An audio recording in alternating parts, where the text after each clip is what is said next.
여러분 반갑습니다.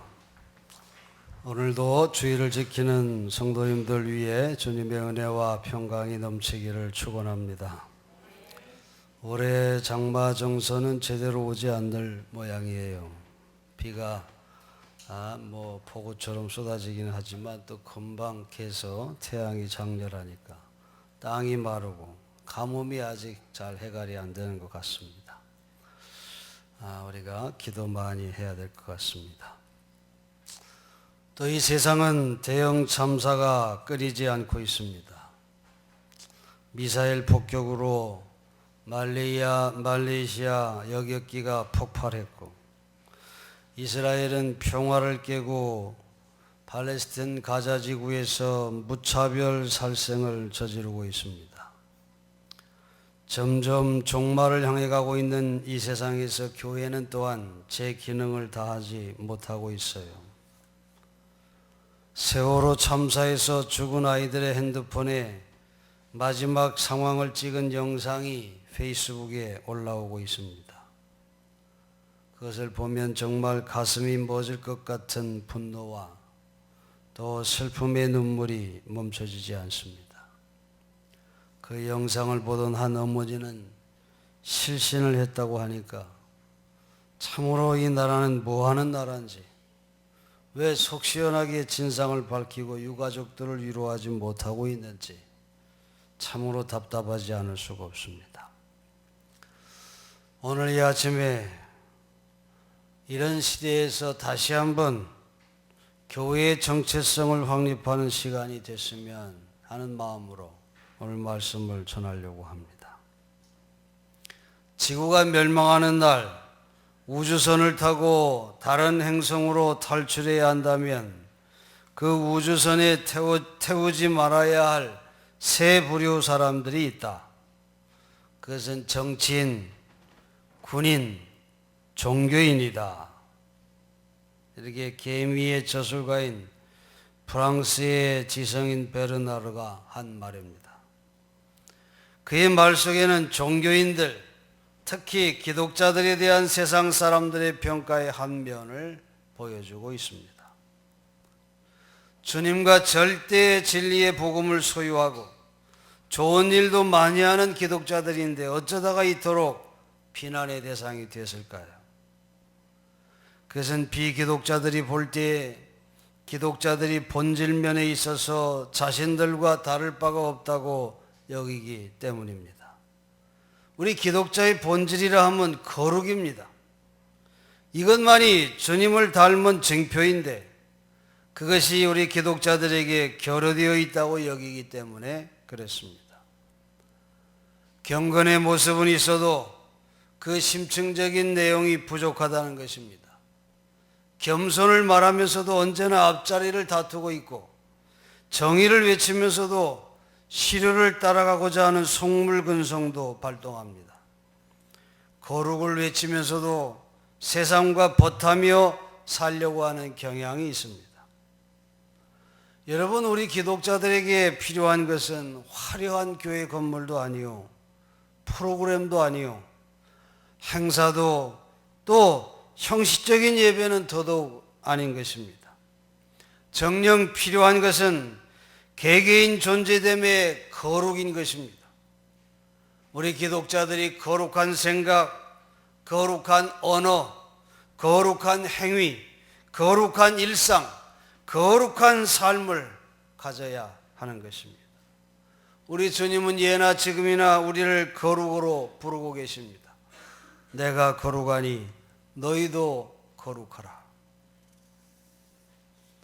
오늘 교회가 진정 이 거룩, 경건에 이르기를 힘써야 할 때임을 우리는 기억해야 합니다.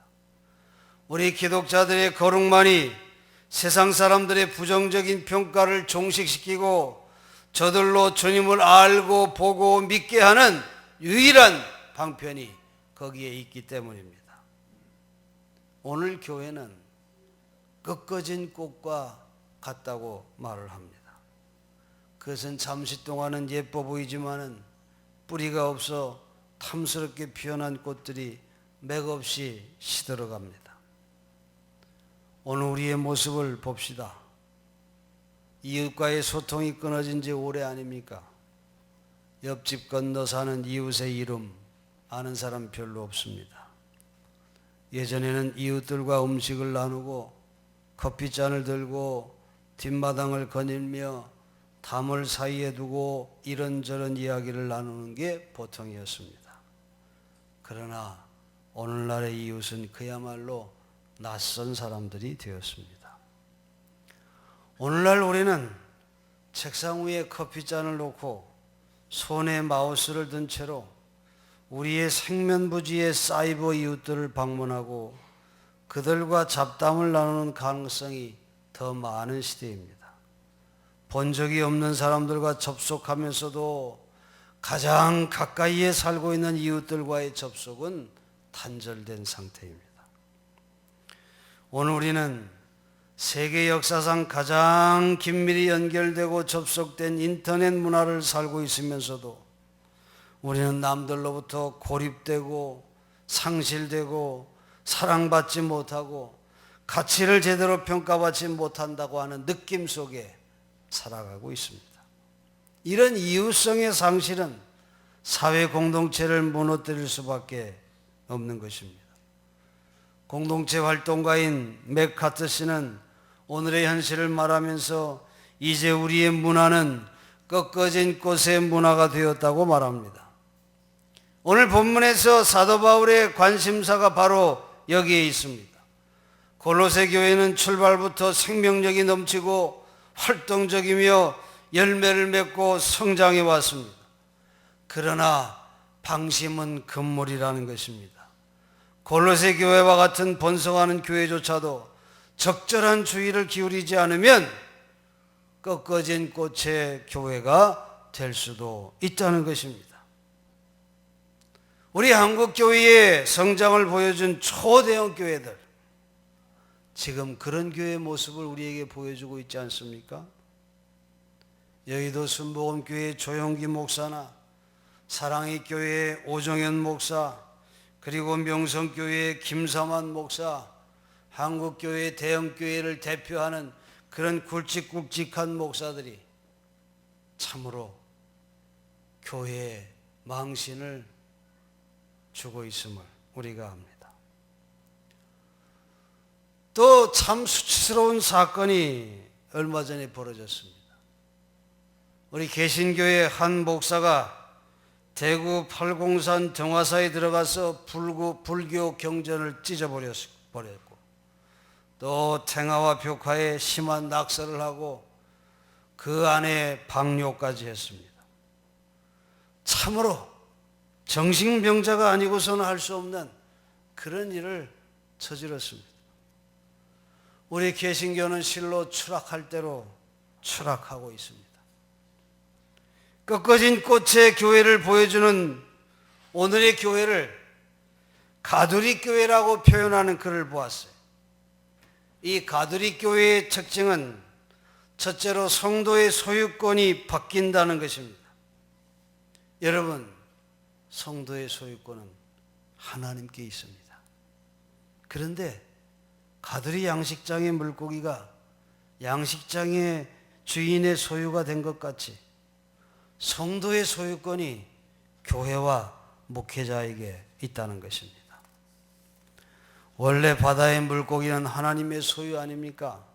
어느 누구의 소유가 아니기 때문에 많은 어선들은 바다에 나아가서 하나님의 소유인 물고기를 잡아 생계를 유지할 수 있는 것입니다.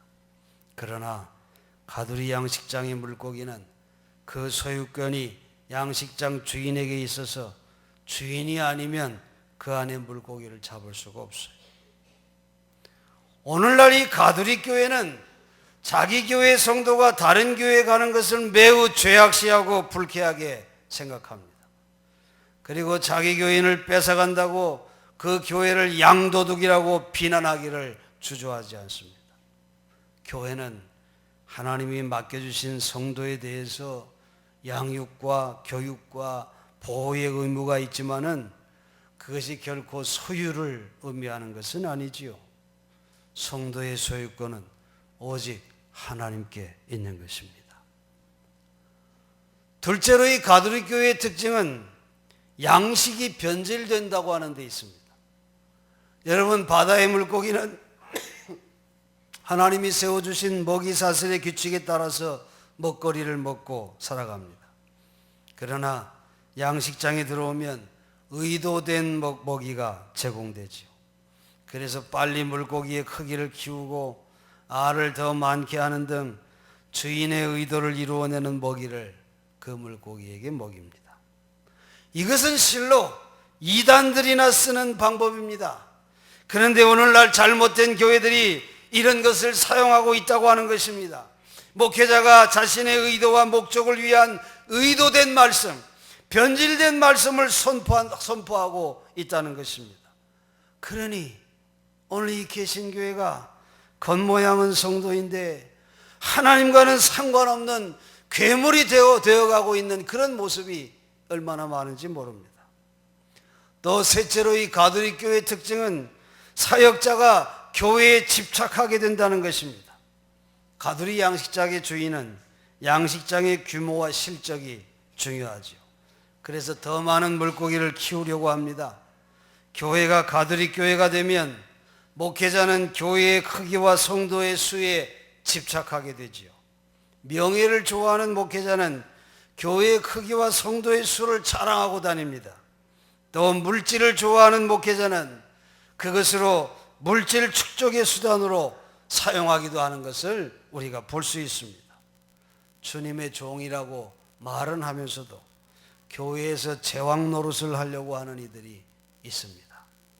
마치 교회가 자기 소유인 것처럼 그렇게 행사하는 그런 가톨릭 교회들이 있다는 것입니다. 또 이 가톨릭 교회의 특징의 네 번째는 성도들도 목회자에게 집착한다는 것입니다. 양식장의 물고기는 양식장의 주인이 먹이를 주기만을 바라지요. 바다의 물고기는 오히려 사람들을 피하는데 연못이나 어항의 물고기는 사람이 오면 먹이를 주는 것으로 생각하고 몰려듭니다. 교회가 가톨릭 교회가 되면 성도들은 목회자만 바라보는 현상이 나타납니다. 하나님이 주시는 말씀과 하나님과의 직접적인 관계에서 멀어지고 목회자만을 의지하고 목회자만을 쫓아가고 목회자만을 절대적으로 신뢰하는 경향이 나타나는 것입니다. 참으로 꺾어진 교회, 꽃의 교회의 모습이 아닐 수가 없는 것입니다. 사도 바울은 하나님의 기적을 일으키고 주위의 사람들이 저를 신으로 모시려고 할 때 저는 가슴을 찢고 땅에 엎드려 나는 여러분과 똑같은 존재요. 나는 신이 아닙니다. 그걸 여러분 기억하시죠? 하나님의 교회는 하나님의 말씀이 선포되고 다시 오실 부활의 주님이 증거되어야 하는 곳이 하나님의 교회지요. 성도는 하나님의 나라를 소망해야 하며 구원의 진리가 선포되어야 하는 것입니다.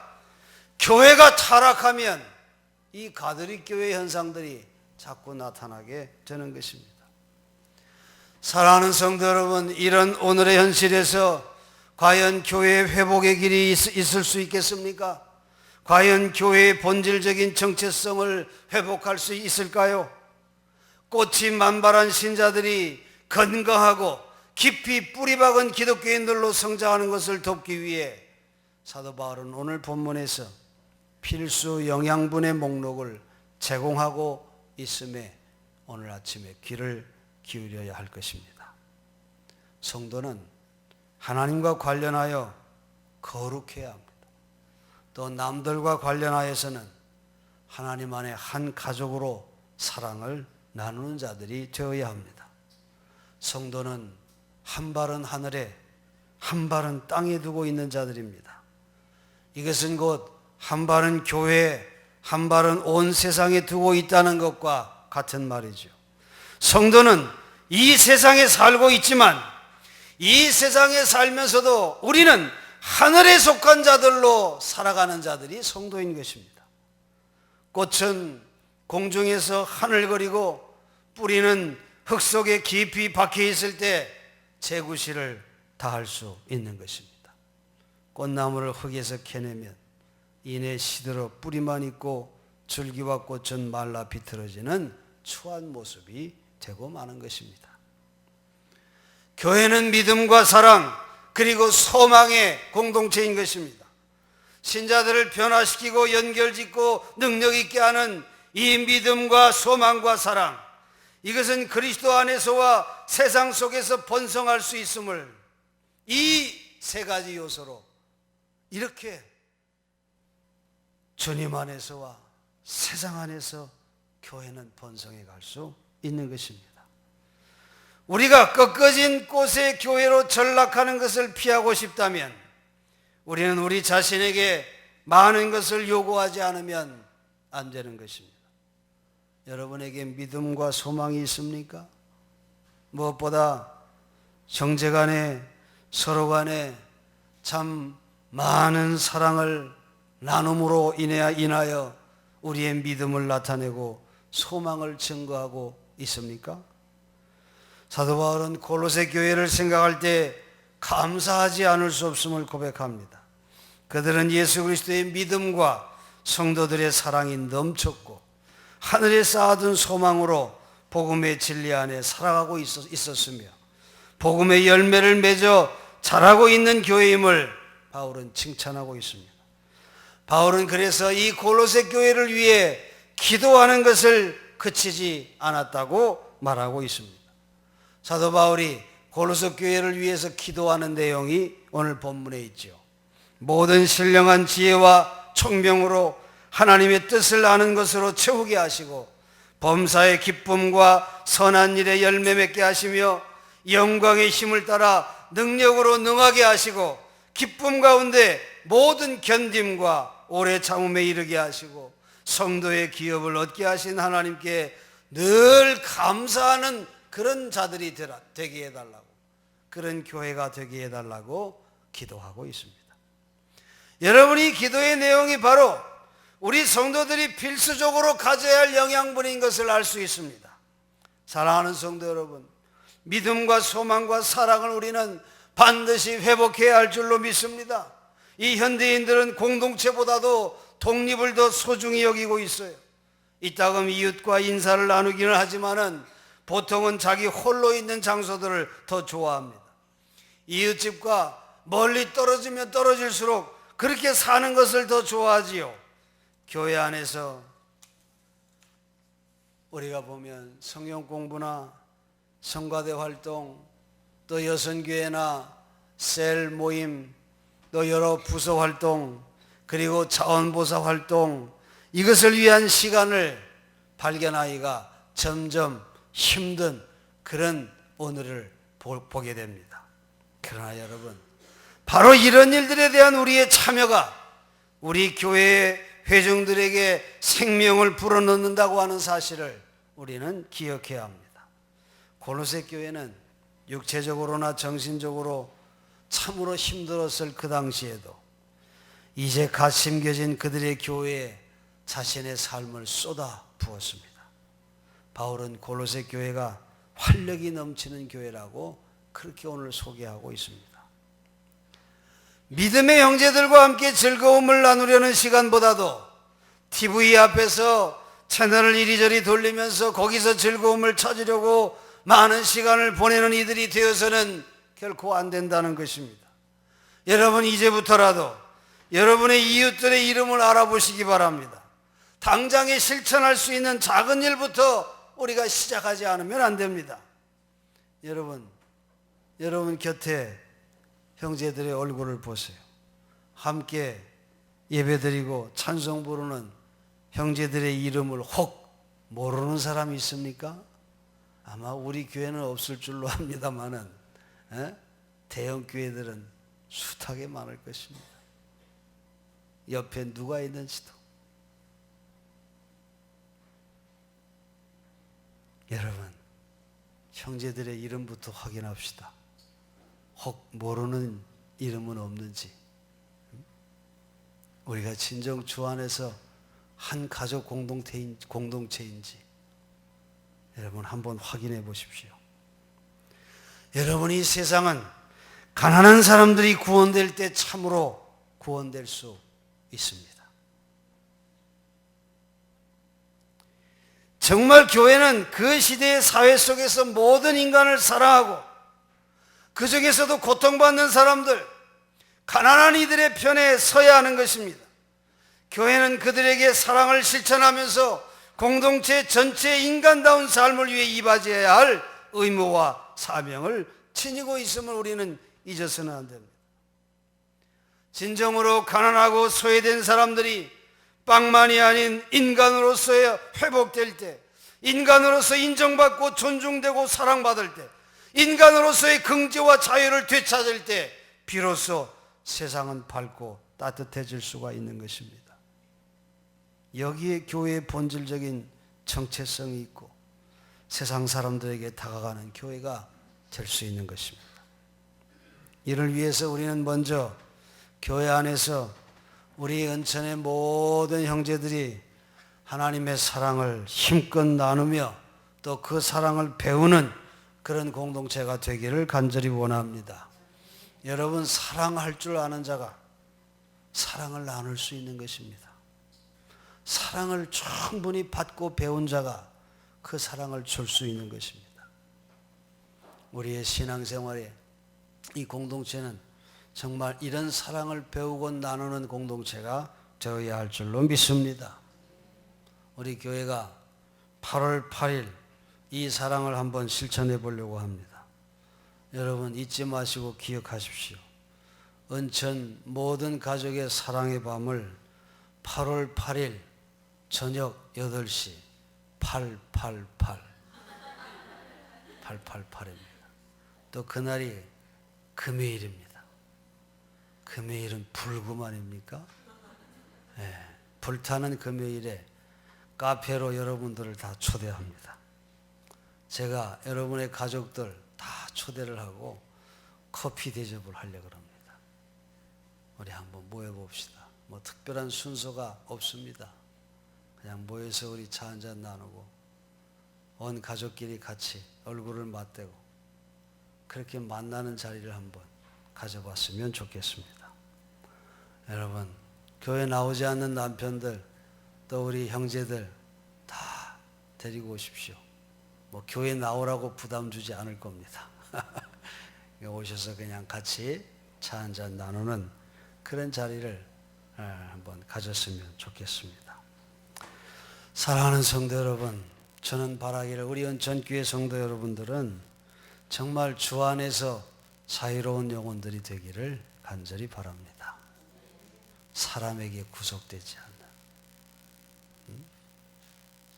우리 은천교회는 담임 목사가 한 달간 교회를 비워도 열심히 모이는 교회. 참 좋은 교회입니다. 그래요. 여러분, 하나님과의 관계를 돈독히 하십시오. 우리는 다 하나님께 속한 자들이지 이 땅에 누구에게 어느 교회에게 속한 자가 아닙니다.